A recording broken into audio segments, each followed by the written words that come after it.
30편 1절에서 8절까지 제가 가지고 있는 성경은 구약 성경 899페이지입니다. 시편 130편 1절에서 8절까지 우리 같이 합독하겠습니다. 여호와여, 내가 깊은 곳에서 주께 부르짖었나이다. 주여, 내 소리를 들으시며 나의 부르짖는 소리에 귀를 기울이소서. 여호와여, 주께서 죄악을 지켜보실진대 주여, 누가 서리이까? 그러나 사유하심이 주께 있음은 주를 경외하게 하심이니이다. 나하고 내 영혼은 여호와를 기다리며 나는 주의 말씀을 바라는도다. 파수꾼이 아침을 기다림보다 내 영혼이 주를 더 기다리나니 참으로 파수꾼이 아침을 기다림보다 더하도다. 이스라엘아, 여호와를 바랄지어다.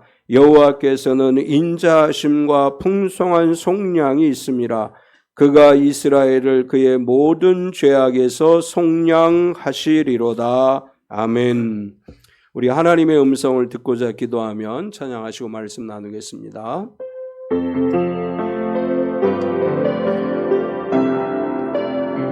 환영하겠습니다. 주님의 이름으로 당신을 환영합니다. 앞뒤 옆 사람을 박수로 환영하겠습니다. 주님의 이름으로 환영합니다. 우리 서로 축복하겠습니다. 몸은 건강하게, 마음은 평안하게, 삶은 행복하게. 무더운 날씨에 장마까지 온다고 하고 또 태풍도 온다고 하고 여러 가지 자연 현상이 일어나고 있지만 그런 가운데서도 건강하고 평안하고 행복한 7월 한 달 되시기를 축원합니다. 아멘. 주보에 있는 글을 읽어드리겠습니다. 토끼에게 고지방 사료를 먹이고 콜레스테롤 수치를 측정하는 실험이 있었습니다.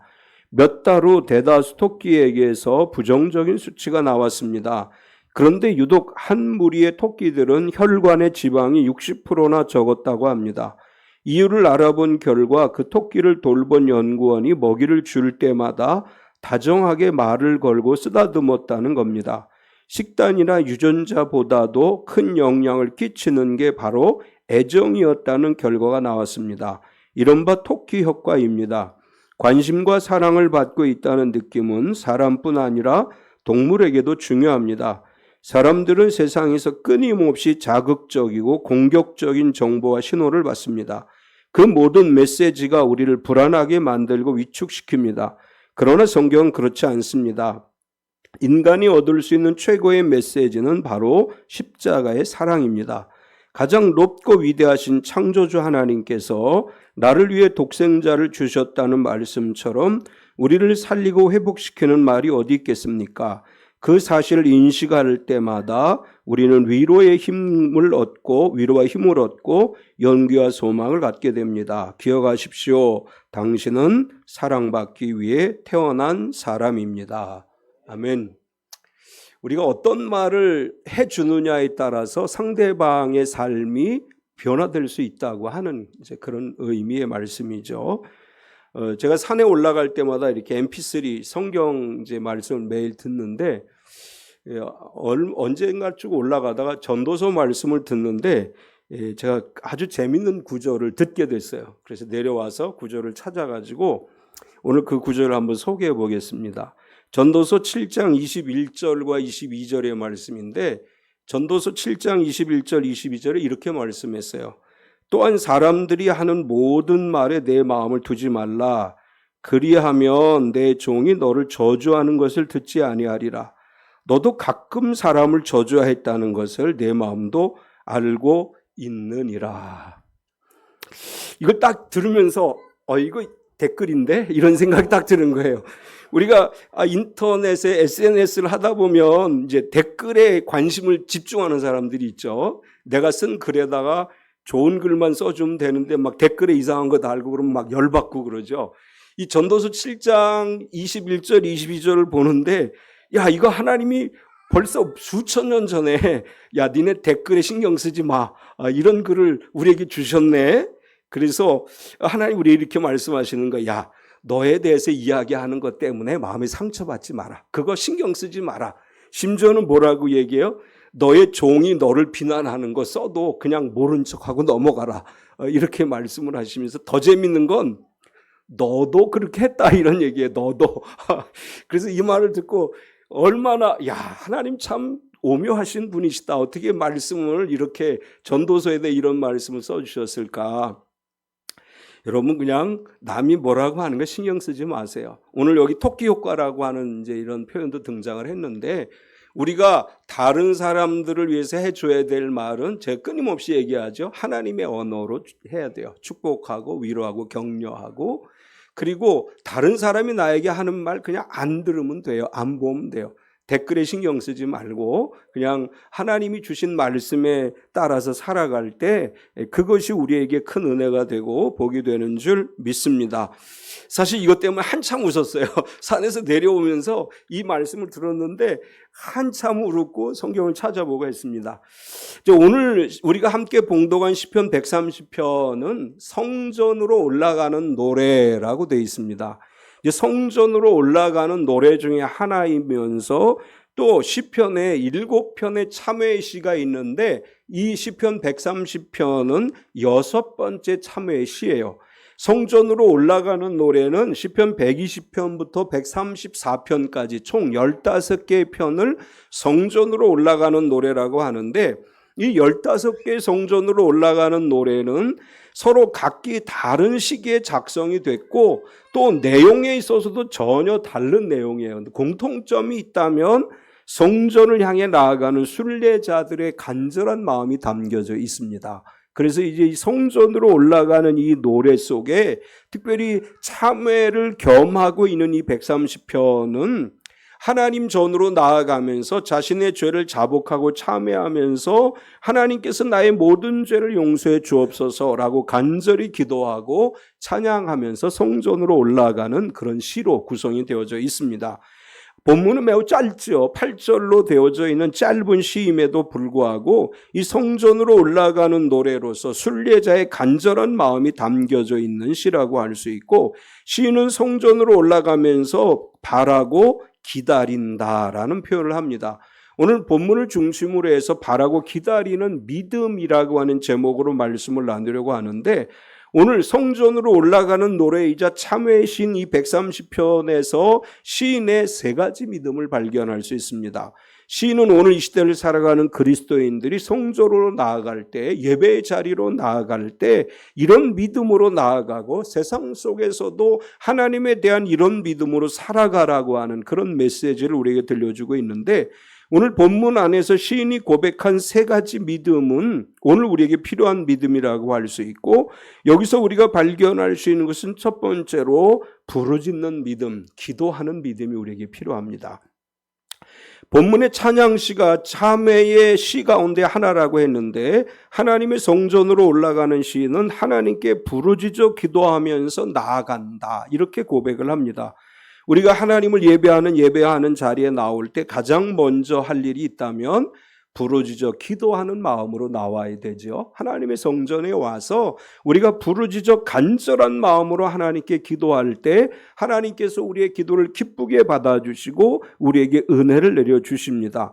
시인은 부르짖어 기도한다고 고백하면서 이런 고백을 해요. 내가 깊은 곳에서 부르짖습니다. 1절을 보면 여호와여 내가 깊은 곳에서 주께 부르짖었나이다.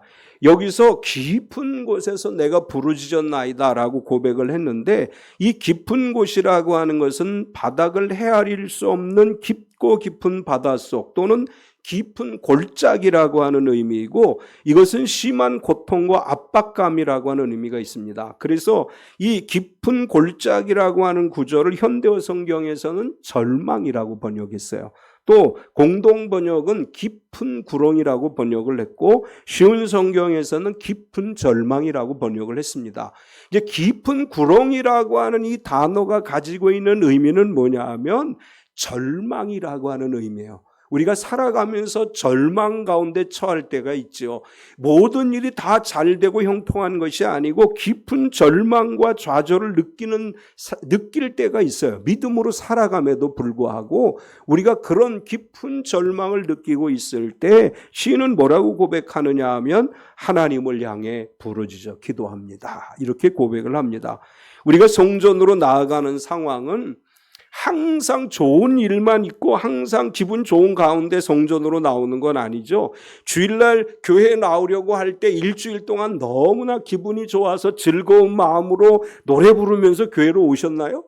일주일간의 삶이 너무나 힘들고 어렵기 때문에 어떤 사람은 오늘도 교회를 가야 되나 그런 고민을 했을 수 있어요.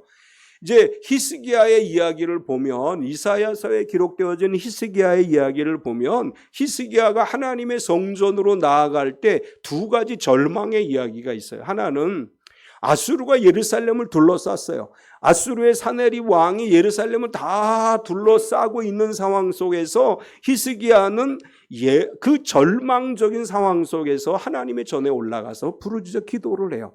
또 이사야 선지자를 통해서 하나님이 히스기야에게 내가 너의 생명을 취하리라, 이제 너 다 정리하고 죽음을 준비하라 이렇게 말할 때 히스기야는 깊은 절망의 상황 속에서 성전으로 올라가 기도해요.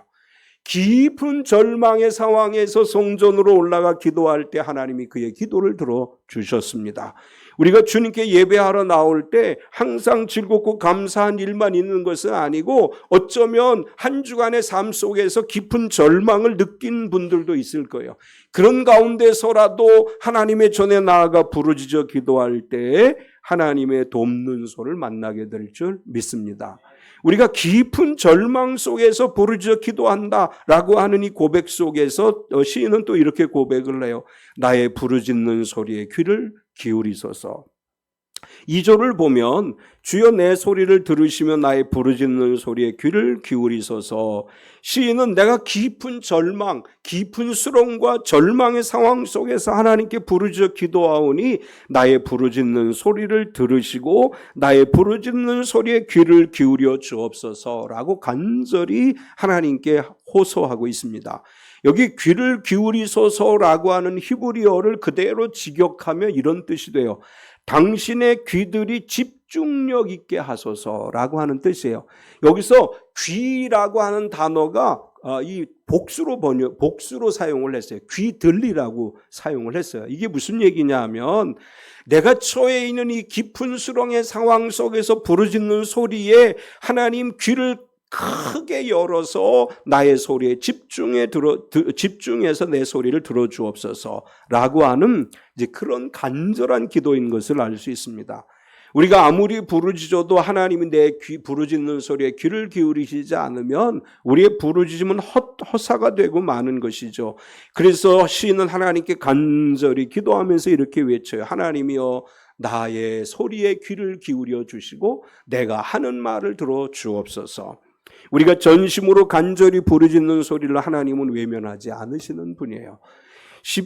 이사야 30장 19절을 보면 시온에 거주하며 예루살렘에 거주하는 백성아 너는 다시 통곡하지 아니할 것이라 그가 내 부르짖는 소리로 말미암아 내게 은혜를 베푸시되 그가 들으실 때에 내게 응답하시리라.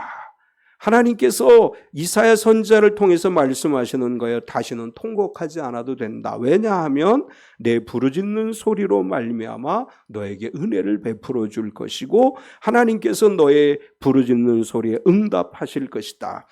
우리가 출애굽을 이야기할 때도 이렇게 이야기하죠. 하나님이 왜 출애굽하셨느냐? 왜 이스라엘을 출애굽하게 하셨느냐?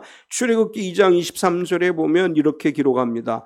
여러 해 후에 애굽 왕은 죽었고 이스라엘 자손은 고된 노동으로 말미암아 탄식하며 부르짖으니 그 고된 노동으로 말미암아 부르짖는 소리가 하나님께 상달된지라.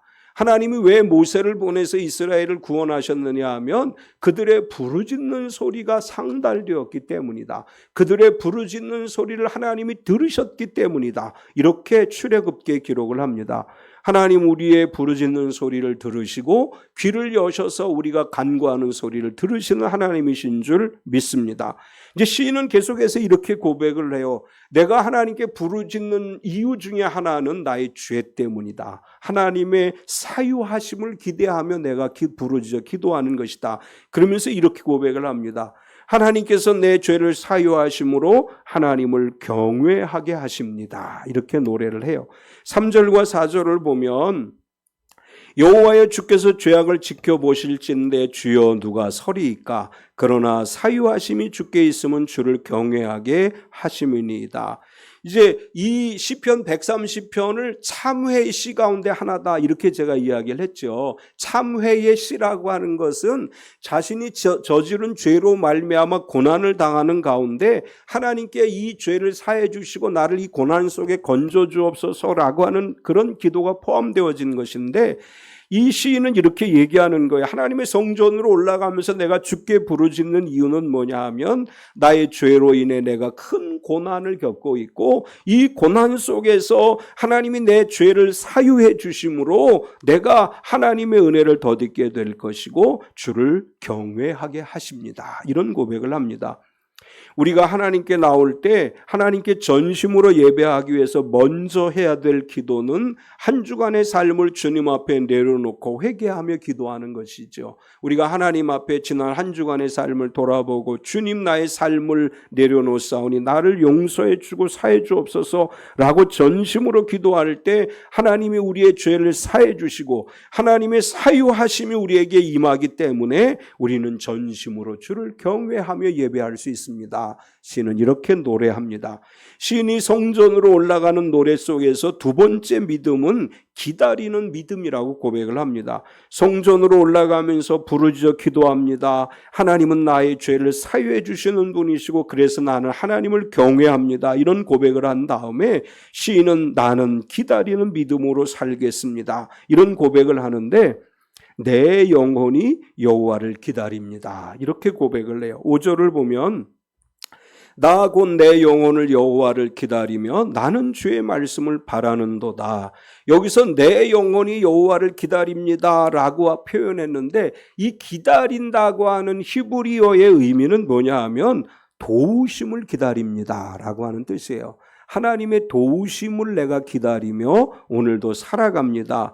이제 이 이야기들을 쭉 우리가 이어서 생각해 보면 내가 깊은 곳에서 죄악 가운데 하나님께 간절히 부르짖어 기도하며 하나님이 나의 기도를 들으사 나의 죄를 사해 주시고 나를 이 모든 환난과 역경 속에서 건져 주심을 믿고 하나님의 도우심을 간구합니다. 이런 고백입니다. 하나님은 우리의 부르짖음을 들으시고 우리를 도와주시는 분이십니다. 시편 70편 5절을 보면 나는 가난하고 궁핍하오니 하나님이여 속히 내게 임하소서. 주는 나의 도움이시오 나를 건지시는 이시오니 여호와여 지체하지 마소서. 시인이 노래한 것처럼 하나님은 나의 도움이 되시고 나를 건져주시는 분이십니다. 나의 영혼이 하나님을 바란다고 하는 것은 하나님의 도움이 임해서 이 모든 어려운 상황에서 벗어나게 하시고 하나님이 주시는 진정한 복을 누리게 하심을 기다리는 간구하는 믿음이라고 할 수 있습니다. 하나님께서 내 영혼이 여호와를 기다리고 내 안에 주의 영을 부어주셔서 하나님의 영으로 충만케 하옵소서 이렇게 기도하는 시인의 기도를 들으신 것처럼 우리의 기도를 들어주시는 줄 믿습니다. 계속해서 시인은 이렇게 고백을 해요. 내가 하나님을 기다리는 것은 파수꾼이 아침을 기다린 것보다 더하도다. 6절을 보면 파수꾼이 아침을 기다림보다 내 영혼이 주를 더 기다리나니 참으로 파수꾼이 아침을 기다림보다 더하도다. 군에 갔다 오신 분들은 파수꾼이 아침을 기다린다는 말의 의미를 알아요. 군대 안 갔다 오신 분들은 그냥 그러려니 할 수도 있겠죠. 이제 대개 군인들이 있는 곳에는 경계병이라는 걸 세워야 돼요. 왜냐하면 이제 이 군 시설들이 노출되지 않고 외부의 공격을 받지 않아야 되기 때문에 군인들은 자기 있는 그곳을 경계 근무라고 하는 걸 해야 돼요. 또 밤에는 불침번이라고 하는 것을 서야 돼요. 다 자는데 혹시 잘 때 외부의 공격이 있을지 모르기 때문에 잠자는 시간에도 근무를 서야 돼요. 이 일반 지역에서는 뭐 부대마다 좀 다르긴 하겠지만 불침번도 이제 뭐 1시간이나 2시간 간격으로 돌아가면서 해요. 그런 특수 지역에서는 밤에 근무를 서러 나가면 아침까지 근무를 서요. 왜냐하면 위치가 노출되거나 위험이 있는 곳에서는 이제 뭐 한 10시, 밤 10시 그런 시간에 경계 근무를 나가면 일반적으로 아침까지 그 자리에서 근무를 서야 돼요. 이동하지 않고. 여기 파수꾼이 아침을 기다림보다라고 하는 말은 그런 상황을 전제하는 거예요. 뭐 1시간, 2시간마다 근무 교체하는 이런 상황이 아니고 이 경계 근무병이 밤에 근무가 시작되어지면 아침이 될 때까지 그 자리를 지켜야 되는 그런 상황을 전제로 하는 것입니다. 얼마나 아침이 기다려지겠어요. 저도 사실 이런 지역에서 근무를 서봤어요. 제가 이 서울 가까운 데서 군 생활을 했는데 행주산성에서 근무를 한 적이 있어요. 거기는 북한이 침투 지역이에요. 그래서 휴전선이나 이런 근무지하고 똑같이 밤에 근무를 서요. 한강 주변에 나가서 보통 한번 나가면 기본이 6시간, 길게 쓰면 뭐 10시간 이렇게도 쓰는데 이제 저는 이 말의 의미가 굉장히 이해가 돼요. 그 밤에 이렇게 한강에 가서 이렇게 근무를 섰던 경험이 있기 때문에 파수꾼이 아침을 기다린다고 하는 이 말의 의미가 얼마나 마음에 와 닿는지 몰라요. 근데 시는 이렇게 얘기해요. 내가 하나님을 바라는 것은 파수꾼이 아침을 기다림보다 더 간절하게 하나님을 기다립니다. 우리가 간절히 하나님을 찾고 찾으면 하나님은 우리를 만나주시는 분이에요. 우리가 간절히 찾고 찾으면 하나님 우리의 기도에 응답해 주시는 분이십니다. 그래서 시인은 파수꾼이 아침을 기다림보다 더 간절하게 내가 하나님을 기다리는데 특별히 무엇을 위해서 간절히 기다렸느냐? 모든 죄악에서 속량해 주시기를 기다렸다. 이렇게 시인은 노래를 해요. 8절을 보면 그가 이스라엘을 그의 모든 죄악에서 속량하시리로다. 여기서 속량하신다고 하는 이 단어가 갖는 의미는 단순히 죄를 사해 준다라고 하는 말이 아니고 건져준다고 하는 말이에요. 그러니까 속량이라고 하는 이 히브리어가 갖는 의미는 죄를 용서해 줄 뿐 아니라 그가 처해 있는 모든 위기의 상황 속에서 절망적인 상황에서 건져준다라고 하는 의미가 있어요. 그러니까 간절히 사모하는 사람들에게 하나님께서는 죄를 속량해 주실 뿐만 아니라 그가 겪고 있는 모든 절망의 상황에서 건져주셔서 그 위기의 상황이 하나님이 주시는 복이 되게 하신다. 이것이 오늘 시인의 간구 속에 포함되어져 있습니다. 세 번째 시인의 믿음은 바라는 믿음이다. 이렇게 이제 고백을 합니다. 부르짖는 믿음으로 하나님 앞에 기도하고 기다리는 하나님의 도움을 바라는 마음으로 기대하는 마음으로 살아갈 뿐만 아니라 간절히 바라는 믿음으로 살아간다. 여기 바란다라고 하는 말은 소망한다고 하는 뜻입니다. 대부분의 쉬운 성경은 그래서 바란다라고 표현하지 않고 소망한다, 희망한다 이렇게 번역을 했습니다. 우리가 바라는 믿음으로 산다고 하는 것은 소망과 희망을 품고 살아가는 것을 이야기하는 것입니다. 우리가 바라는 즉 소망하고 희망하는데 무엇으로 희망하고 무엇을 가지고 소망하느냐 시는 이렇게 얘기해요. 말씀이 곧 우리가 바라고 소망하고 희망하는 것이다. 5절 마지막 부분에 보면 나곧 내 영혼은 여호와를 기다리며 나는 주의 말씀을 바라는도다. 여기 주의 말씀을 바라는도다 라고 하는 이 말은 히브리 원어가 그대로 직역을 하면 이런 뜻이에요. 내가 그의 말씀 안에 소망을 두었다. 이런 뜻이에요. 하나님의 말씀 안에 내가 소망을 두었다. 우리가 소망을 어디다가 두어야 되느냐? 하나님의 말씀에다 두어야 돼요. 하나님의 말씀이 우리 소망의 근거가 되는 것이죠. 우리의 믿음의 근거는 뭐예요? 성경이에요. 성경이 아닌 것은 우리의 믿음의 근거가 될 수 없어요. 우리는 오직 성경을 믿음의 근거로 삼아야 되고 우리가 소망한다고 할 때도 역시 말씀 안에서 소망을 갖는 거예요. 우리가 희망을 갖는다고 하는 것, 비전을 갖는다고 하는 것도 역시 하나님의 말씀에 근거한 것이어야 한다. 오늘 시인은 그렇게 얘기하는 거예요. 나는 주의 말씀 안에 소망을 두고 살아갑니다. 우리 말씀 안에 소망을 두고 살아가는 성도가 되시기 바랍니다. 말씀이 아닌 소망은 다 무너져 버려요. 말씀 안에서 소망을 가질 때 그것이 실제로 우리 가운데 이루어지게 될 것이고 그것이 성취되는 역사가 일어날 것입니다.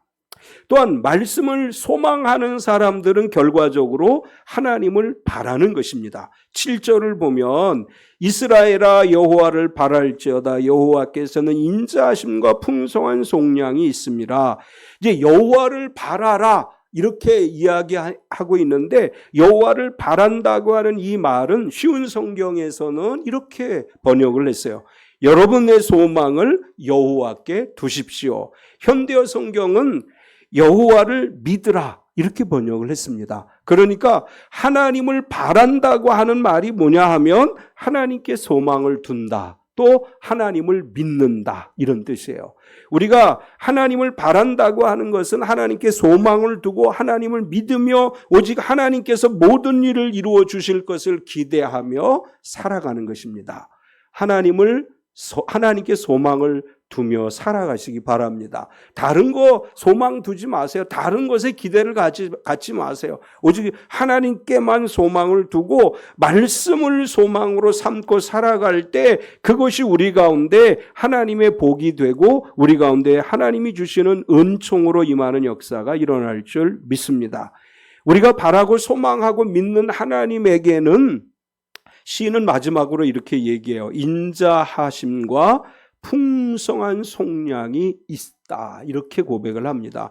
7절의 말씀을 다시 보면 이스라엘아 여호와를 바랄지어다 여호와께서는 인자하심과 풍성한 속량이 있습니다.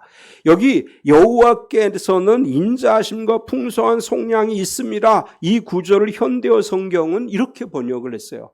여호와께서는 한결같이 따스하게 아껴주시며 언제나 기꺼이 건져주시는 분이십니다. 쉬운 성경은 이렇게 번역했습니다. 변함없는 사랑이 여호와께 있으며 충만한 구원이 그분께 있습니다. 이렇게 번역을 했어요. 여기 하나님께는 인자하심과 풍성한 속량이 있다고 하는 이 말이 갖는 의미가 뭐냐 하면 하나님은 언제나 우리를 따뜻하게 대해 주시는 분이시고 우리를 건져 주시는 분이십니다. 변함없는 사랑으로 우리를 그 모든 고난과 역경의 상황에서 건져 주시는 분이십니다. 이런 의미를 담고 있습니다. 하나님은 우리의 죄를 사해 주실 뿐만 아니라 우리의 모든 죄를 기억도 아니하시고 끊임없는 사랑을 베풀어 주시는 분이십니다. 요한일서 1장 9절을 보면 만일 우리가 우리 죄를 자백하면 그는 미쁘시고 의로우사 우리 죄를 사하시며 우리를 모든 불의에서 깨끗하게 하실 것이요. 우리 지난 수요일 날은 이사야 41장의 말씀을 살펴봤는데 이사야 41장 9절에 보면 이렇게 말씀을 하셔요. 내가 땅 끝에서부터 너를 붙들며 땅 모퉁이에서부터 너를 부르고 내게 이르기를 너는 나의 종이라 내가 너를 택하여 싫어하여 버리지 아니하였다 하였노라.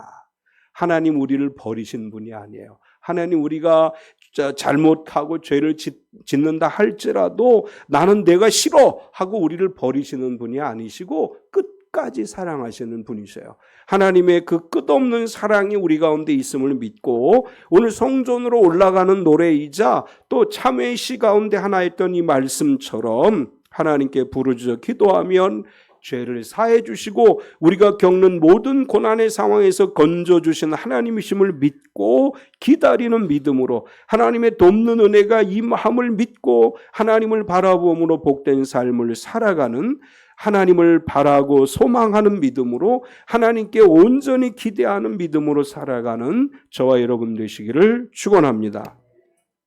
하나님 오늘도 우리가 주의 말씀을 듣고 은혜 받게 하심을 감사합니다. 우리가 부르짖어 기도하는 믿음으로 살게 하여 주시고 또 우리가 언제나 기다리는 믿음으로 하나님께서 우리를 도우심을 기다리는 믿음으로 살게 하시고 우리가 말씀과 하나님께 소망을 두고 살아가는 삶이 되게 하여 주시옵소서. 우리 인생길에는 어려운 일들이 있고 때로는 절망과 좌절을 느끼며 살아갈 때가 있습니다. 그러나 하나님 우리의 부르심을 들으사 우리를 건져주시고 우리에게 한없는 은혜를 베풀어 주셔서 하늘의 복을 누리게 하실 줄 믿습니다. 하나님 우리를 싫어 버리시는 분이 아니시고 끝까지 사랑하시는 분이심을 믿습니다. 그 사랑 안에 항상 기도하고 항상 하나님을 소망하며 항상 하나님 안에 희망을 품고 살아가는 삶이 되게 하여 주시옵소서. 예수님의 이름으로 기도드리옵나이다. 아멘. 우리 다 일어서서